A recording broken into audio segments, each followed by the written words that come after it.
Bienvenue, chers téléspectateurs, téléspectatrices de la télévision rwandaise, et bienvenue à cette grande édition du journal en français, dont la présentation sera assurée par moi, Eddy Sabiti. Et tout d'abord, voici les titres de notre édition. Le gouvernement du Rwanda prend note avec beaucoup de regret de la déclaration qui date du 18 janvier 2023 de la part des autorités de la République démocratique du Congo. Audience au Parlement, Chambre des députés ce jeudi. La présidente du Parlement, Chambre des députés, l'honorable Donatille Mokabalisa, a reçu l'ambassadeur d'Algérie au Rwanda, M. Merzak Bidjaoui. Et puis le ministère de l'Éducation et ses partenaires sont réunis pour voir comment fournir des efforts dans les premières années de l'enseignement primaire, considéré comme la base de la qualité de l'éducation.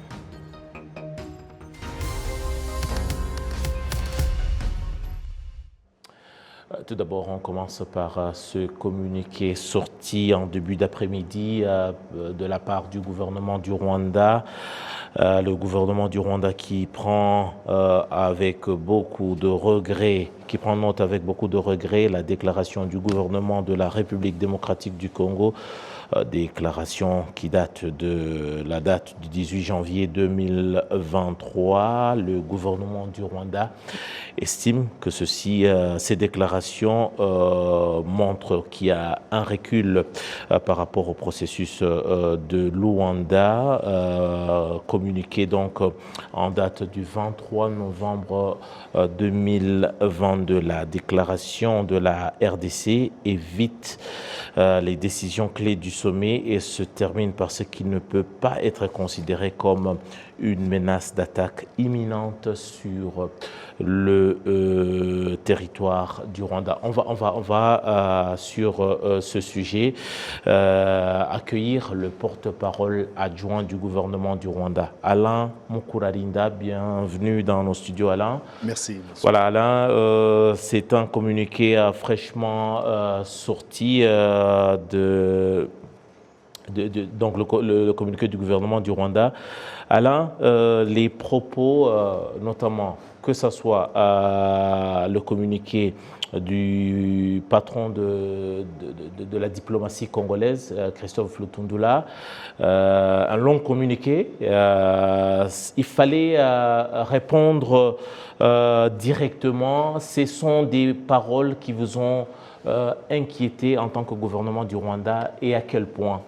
Bon, il fallait réagir parce que le communiqué du gouvernement congolais voulait faire croire que les futures responsabilités de l'échec de ce qui se passe aujourd'hui, de la mise en application de l'accord de Luanda, du processus de Luanda, était due ou sera sous la responsabilité du gouvernement rwandais, du Rwanda et, comme d'habitude, du Rwanda et du M23.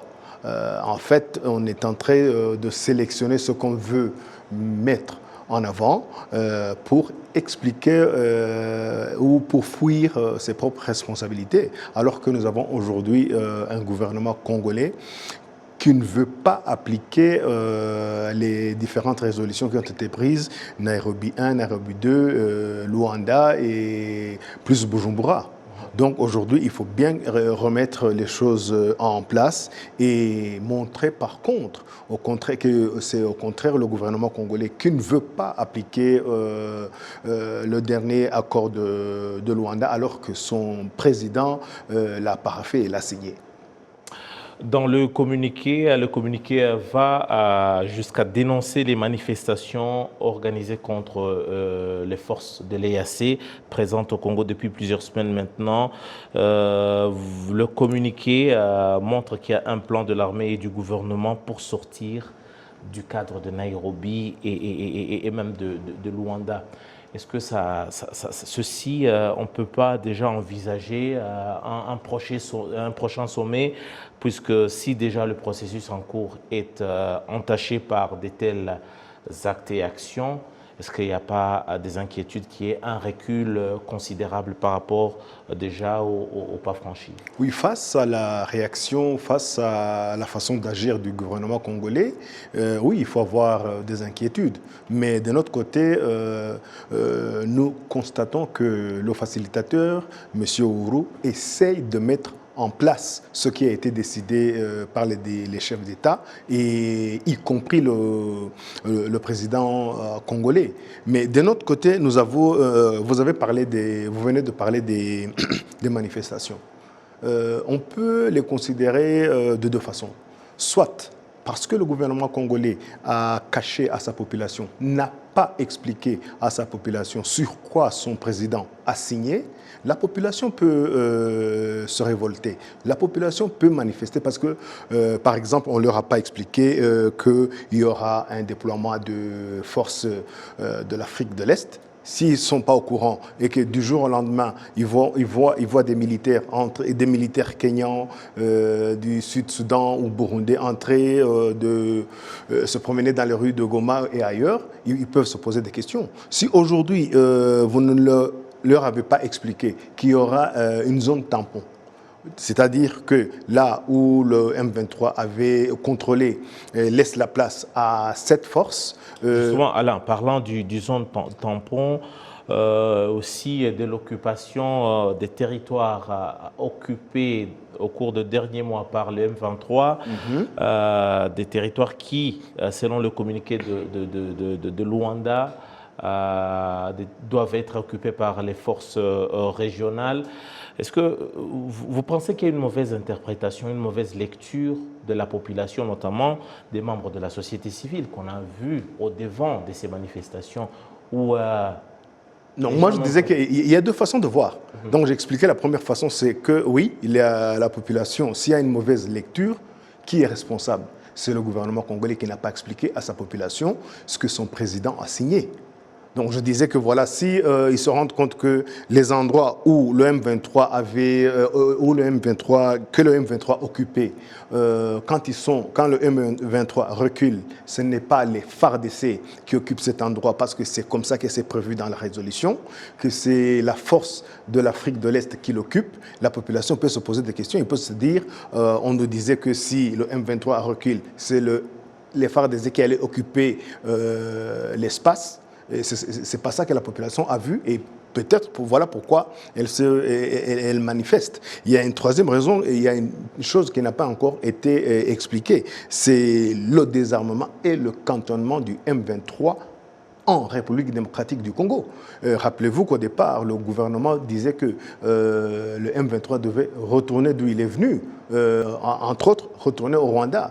C'est ce qu'ils ont martelé. Donc la population croyait que voilà, si les combats s'arrêtent, ces gens devaient retourner au Rwanda. Maintenant, ils se rendent compte que, comme le Rwanda l'a toujours dit, c'est un problème entre Congolais, ils doivent rester au Congo. Ça, parce que quand on parle du cantonnement des forces du M23, alors Alain, dans des termes très clairs, parce que parfois aussi les communiqués peuvent ne pas être vraiment à la portée de la compréhension de tout le monde, d'où la responsabilité des responsables politiques à expliquer, où, selon le communiqué, si on doit reprendre les choses de Luanda, où doivent aller les forces du M23 après leur cantonnement? C'est au Congo. En tout cas, ce n'est pas en dehors. Lorsqu'on dit qu'ils doivent rentrer, d'où ils sont venus? Non, ça, ce n'est plus d'actualité. D'où est venu ça? D'où est venu ça? Parce qu'au départ, le gouvernement congolais disait qu'il ne pouvait pas se mettre sur la même table avec ces gens avec lesquels il se bat s'ils ne déposent pas les armes et retournent d'abord d'où ils sont venus. Et quand on posait la question d'où ils sont venus, ils disaient que c'était au Rwanda.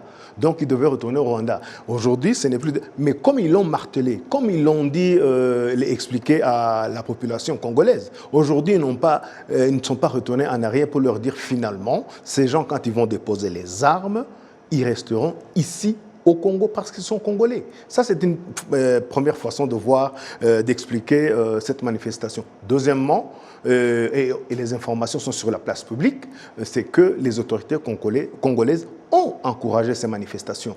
S'ils ont encouragé ces manifestations, c'est qu'ils ne veulent pas appliquer la résolution de Luanda. Ils veulent entraver déjà, moins de 3 mois après la signature, entraver la mise en application de cette résolution. On parle du M23 qui revient en tant que mouvement rebelle ou groupe armé selon les termes du communiqué. Mais le terme, selon le communiqué du gouvernement du Rwanda, vous rappelez, vous citez certaines résolutions du communiqué de Luanda où on parle de la cessation de tout soutien politique et militaire aux milices, aux groupes armés, y compris les FDLR et d'autres groupes armés qui opèrent dans la partie est de la RDC. Pourquoi aujourd'hui c'est le M23 qui retient l'attention, que ce soit bien de la... pourquoi c'est le M23 qui est mis en avant, Alain, et que ce soit par le gouvernement congolais, mais également par d'autres puissances en international? C'est le M23 qui est mis en avant parce que c'est le narratif que le gouvernement congolais a choisi de mettre en place. Comme quoi le Rwanda, c'est le pays agresseur. Le Rwanda aide le M23. Si vous l'avez remarqué depuis quelques semaines, que ce soit au niveau local, que ce soit au niveau international, que ce soit dans des réunions, n'importe quelle réunion, même s'il s'agit d'une réunion concernant la protection de l'environnement ou concernant l'avancée du sport, on doit, toute autorité congolaise se doit d'abord dénoncer, de déclarer que le Rwanda est l'agresseur. Ça, c'est le narratif. Aujourd'hui, s'il y a certains pays qui suivent ce narratif, ils doivent vraiment faire attention parce qu'ils sont entrés eux aussi indirectement d'entraver les efforts des autorités, des leaders, des chefs d'État locaux qui essaient de mettre en pratique, en place ce qui a été décidé. Aujourd'hui, ces pays devraient d'abord se poser la question, est-ce qu'on doit vraiment d'abord sur le narratif sans vérifier ou on devrait prendre la résolution, l'examiner et voir quelle aide apporter? Alain, au jour le jour, nous voyons, il y a eu Rumangabo qui a été libéré, le camp de Rumangabo. Il y a d'autres localités qui ont été libérées par le M23, plutôt cédées aux forces régionales. Mais vous recevez des rapports, j'estime, au quotidien du processus de Nairobi au Congo. Qu'en est-il aujourd'hui justement de ce point-là? Y a-t-il des avancées? Y a-t-il quelque chose qui a déjà été fait pour ce qui est du désarmement d'autres groupes armés? Existe-t-il un rapport? Pour le désarmement d'autres groupes armés, pour le moment, ce n'est pas encore fait, surtout que... rien n'a été fait à propos des FDLR? Non, rien n'a été fait. Rien n'a été fait parce que le gouvernement congolais devait aussi participer à cette initiative. Mais aujourd'hui, qu'est-ce qu'il fait? C'est lui qui est en train d'entraver ce qui est en train d'être fait. Aujourd'hui, si vous dites que le président de l'Assemblée déclare que jamais, au grand jamais, ils vont discuter ou accueillir ou faire le brassage avec les groupes armés, alors que la décision de Luanda exige le contraire. Comment voulez-vous que ce processus puisse s'enclencher? Mais de notre côté, il y a un espoir parce que, comme je vous l'ai dit, le monsieur Uhuru essaie de mettre en place. Déjà, une partie de l'armée est déjà constituée, elle est sur place. Et si ça n'avançait pas, je ne pense pas qu'il aurait reçu le M23. Vous savez très bien qu'il les a reçus. Justement, avec la réception des leaders du M23, ça a créé une sorte de grogne en RDC. Oui, parce que... C'est une image qui a été mal prise, Alain. Est-ce que déjà l'image qu'on a vue, ça faisait partie du décor ou encore plutôt de l'esprit de Luanda? Oui, ça fait partie de l'esprit de Luanda. Des leaders du M23. Il n'a pas enfreint la résolution. Aujourd'hui, lui, c'est à lui de mettre en place tout ce qui est nécessaire pour l'application de cette résolution et de parler à quiconque peut apporter apporter la paix Si on parle du M23, le gouvernement congolais se contredit. Parce que vous dites que c'est le M23 qui cause problème. Aujourd'hui, le facilitateur les rencontre parce qu'ils ont déjà reculé à certains endroits, parce qu'ils ont déjà signé un cessez-le-feu, et il les accueille. C'est contradictoire par rapport à ce qu'annonce le gouvernement congolais, qui les traite de terroristes et qui dit qu'ils ne vont jamais négocier avec eux. Or, la résolution est claire. Tout le gouvernement congolais doit entrer en contact, doit négocier, doit s'asseoir et parler avec tous les mouvements locaux. C'est bien écrit, c'est bien précisé, tous les mouvements locaux en RDC. Et bien sûr, il y a une autre partie de la résolution qui nous parle maintenant des mouvements qui sont venus d'ailleurs, les FDLR, les Red Tabara, les ADF. Aujourd'hui, nous avons vu le président congolais dire que cette fois-ci, le Rwanda est le responsable de manque de sécurité dans la région. Ce n'est plus seulement en RDC. Et on se pose des questions. Est-ce que le président congolais est déconnecté de la réalité de ce qui se passe dans son pays, ou il le sait et il l'ignore? Parce que si vous dites que le Rwanda est responsable de l'insécurité, il n'y a même pas une semaine, il y a eu une bombe qui a explosé à Kasindi. Et ça a été revendiqué par les ADF. Les ADF. Est-ce que ce sont les Rwandais? Il y a quelque temps, il y a un de ces généraux qui a accusé un de ses gouverneurs d'être le fondateur du Codeco. Codeco, c'est rwandais. Et puis, les ADF, ces derniers temps, ils ont tué plus de 370 personnes. Ils ont enlevé plus de 374 personnes. Aujourd'hui, ADF, c'est qui? Alors, allez dire que tout ce qui... Les Codeco qui ont été invités aux assises de Nairobi. Voilà, oui. Alors, pourquoi dire que le Rwanda est la cause de l'insécurité et en RDC et dans la région, alors que nous savons qu'il y a plus de 100 mouvements qui pullulent à l'Est et qui n'ont rien à voir avec le Rwanda? Alors, justement, le communiqué répond au communiqué du ministre des Affaires étrangères, enfin, du gouvernement de la RDC, signé par le vice-premier ministre et ministre des Affaires étrangères, Lutundula Christophe.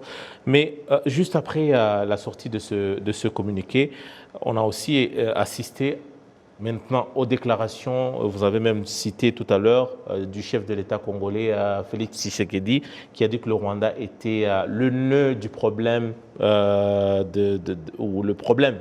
Le Rwanda est le problème, c'est le centre même, c'est le nœud du problème de sécurité dans la région. Alain, il est allé loin, il a parlé des massacres des Kishiché, il a parlé du M23 soutenu par le Rwanda, le M23 qui, par le soutien du Rwanda, aurait massacré une centaine des paisibles congolais. J'aimerais bien peut-être qu'on suive un élément qui a été enregistré très récemment sur place avec le colonel, un des colonels du M23. Il parle justement des événements que le président Tshisekedi a parlé de Davos, de ces massacres. Sur place, le colonel du M23 s'exprime ici exactement sur ce qui s'est passé à Kishiché.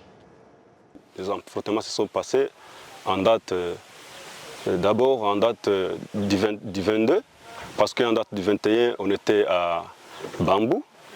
Alors quand on était à Bambou, l'ennemi, le FARDC, Mai Mai, FDLR et les alliés ils sont venus nous attaquer à Bambou. Nous nous sommes défendus et nous les avons poursuivis jusqu'à Kishiché. C'était en date du 22. Alors à cette date, nous avons repoussé l'ennemi et puis quand l'ennemi a fui Kishiché, nous sommes retirés. Nous sommes retirés pour occuper les collines environnantes. Et juste quand nous avons occupé les collines environnantes, il n'y avait pas de problème. Il n'y avait pas de problème. C'était qu'en date du 29 novembre que l'ennemi, les FARDC, avec leurs alliés, les FDLR, les Mai Mai, sont venus et occupaient encore le village, la localité de Kishiché.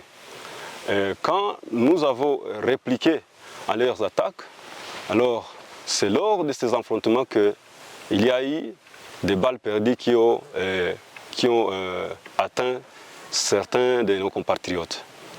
Évidemment, nous avons perdu 8 parmi nos compatriotes ici à Kichichi, dont nous regrettons jusqu'à présent. Et quand nous avons juste pris connaissance de cette mort de ces 8 de nos compatriotes, nous les avons enterrés avec dignité. Aussi en présence des chefs locaux. C'est le colonel Mahano, le lieutenant-colonel Mahano du 1-23. Alain, on parle des massacres, mais d'autres parlent aussi des génocides qu'on associe au Rwanda. Vous représentez le gouvernement du Rwanda. Lorsque vous entendez des déclarations, par exemple, du chef de l'État congolais, sachant aujourd'hui que l'un des mérites du gouvernement rwandais aujourd'hui, qui ait arrêté un génocide ici, sur le sol rwandais, vous comprenez qu'on accuse le même gouvernement d'être derrière un génocide sur d'autres cieux? Je pense que sa déclaration, c'est vraiment aller vite dans le besoin parce que vous voyez déjà, là on a 2 versions. Mais les deux se rencontrent sur une chose, il y a eu des affrontements. Là, je viens d'apprendre qu'il y a eu même 2 fois des affrontements. Donc, je crois que le président devrait attendre une enquête indépendante. Une enquête sérieuse et indépendante avant de faire une déclaration pareille. Parce qu'il se base quoi pour affirmer que c'est tel ou tel qui aurait massacré la population, alors que tout le monde admet que, il n'y a pas eu d'enquête indépendante, d'enquête impartiale, et que 2, il y a eu des affrontements. Donc aujourd'hui, tant qu'on n'a pas une enquête de ce genre, et je pense qu'il faudrait éviter de faire des déclarations, mais comme je l'ai dit au départ, il y a un narratif qui a été mis en place et il faut continuer à dire que voilà, le Rwanda c'est l'agresseur et tout ce qui se passe à l'Est, c'est à cause, du point de vue sécurité, c'est à cause du Rwanda. Alors Alain, pour terminer, vous dites, selon le communiqué, que le Rwanda est très inquiété par les propos du gouvernement congolais. Je vous pose la question pour terminer. Êtes-vous ou restez-vous, le gouvernement du Rwanda reste optimiste pour ce qui est de la mise en application de ce processus de Nairobi, aussi bien de l'initiative de Luanda, ou alors on navigue à contre-courant? Non, il y a de quoi être inquiet quand tu vois un des partenaires qui a paraphé et signé la résolution ne veut pas l'appliquer. Mais il y a aussi des raisons d'être optimiste parce que cela ne décourage pas le facilitateur. Il continue à travailler, même à contre-courant, comme vous venez de le dire. Si d'un côté, on traite un des groupes armés de terroristes, mais que de l'autre côté, nous avons le facilitateur qui les reçoit, c'est une raison d'avoir de l'espoir. Ça, c'est un. Deuxièmement, nous voyons la mise en place de la force armée de l'Afrique de l'Est. Mais malheureusement, de notre côté, nous voyons des manifestations contre cette force. Donc aujourd'hui, je dirais que... Qu'on juge d'inefficace. Comment peut-on juger une force inefficace qui n'a même pas fonctionné pendant au moins 2 ou 3 mois? Il faut lui laisser le temps de fonctionner et vous démontrer qu'ils n'ont pas été capables de le faire.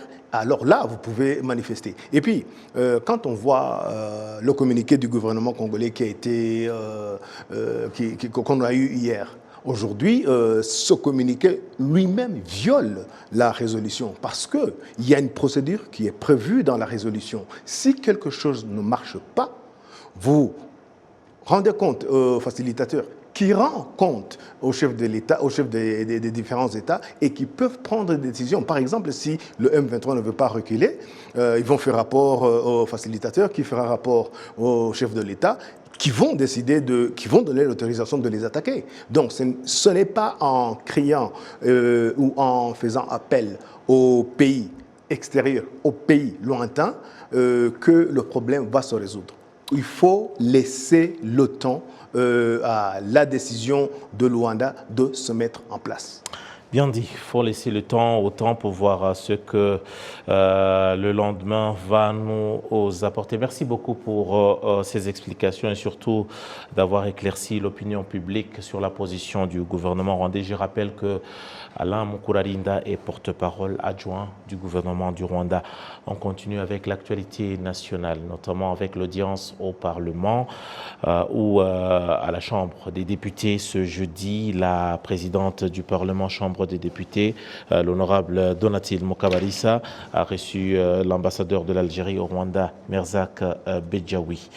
Les discussions entre les deux personnalités ont principalement porté sur les relations bilatérales entre le Rwanda et l'Algérie. À sa sortie d'audience, l'ambassadeur algérien au Rwanda, Merzak, a déclaré que la principale raison de cette rencontre et de renforcer les relations entre les deux pays. On suit ici ces déclarations au micro de nos confrères. Comme l'Algérie vient d'ouvrir, pas ouvrir, mais d'élever son antenne diplomatique au rang d'ambassade, n'est-ce pas? Et depuis mon arrivée ici, donc j'ai essayé d'avoir des contacts avec toutes vos institutions en charge de la coopération. Et donc, j'ai toujours considéré que la diplomatie parlementaire doit accompagner toute cette dynamique que nous essayons de mettre en place pour asseoir une coopération totale, pleine et entière avec le Rwanda, n'est-ce pas? Donc nous allons essayer de mettre en place assez rapidement un groupe d'amitié parlementaire pour apprendre à mieux, bien entendu, se connaître. Et quand on se connaît mieux, on s'informe mieux les uns sur les autres, parce que il faut se dire qu'ici en Afrique, dans notre continent, il y a un déficit d'information. Il y a un déficit en information. Donc voilà, nous allons mettre en place ce groupe d'amitié parlementaire qui sera codifié par la suite. Et comme je le dis toujours, je considère qu'il vaut mieux voir que de poser 1000 questions. Donc il y aura peut-être une invitation qui sera suivie, qui va suivre tout ça, ou qui va précéder la mise en place de ce groupe parlementaire pour apprendre également à mieux se connaître, parce que l'Algérie et le Rwanda parlent de la même voix. Nous défendons les mêmes valeurs, nous défendons le même principe. Le monde aujourd'hui est à un tournant et ce tournant-là, on doit le prendre, le négocier ensemble. L'Algérie a besoin de la voix du Rwanda, comme le Rwanda a besoin de la voix de l'Algérie, et la diplomatie parlementaire est véritablement incontournable. Merzak Bedjaoui, ambassadeur de l'Algérie au Rwanda, qui s'exprimait au micro de nos confrères. C'est donc par cet élément que nous allons terminer notre édition qui aura été consacrée essentiellement à la situation sécuritaire au niveau de la région des Grands Lacs, notamment avec le communiqué du gouvernement du Rwanda par rapport aux déclarations, je cite, inquiétantes des responsables congolais pour ce qui est du processus de Luanda et également le processus de Nairobi. Merci beaucoup à toutes les équipes qui nous ont réalisé, des équipes conduites par Janvier Karangwa Murenzi. À mon nom propre, je vous dis grand merci. J'aurai tout le plaisir de vous retrouver prochainement pour une nouvelle édition en langue française. Merci beaucoup.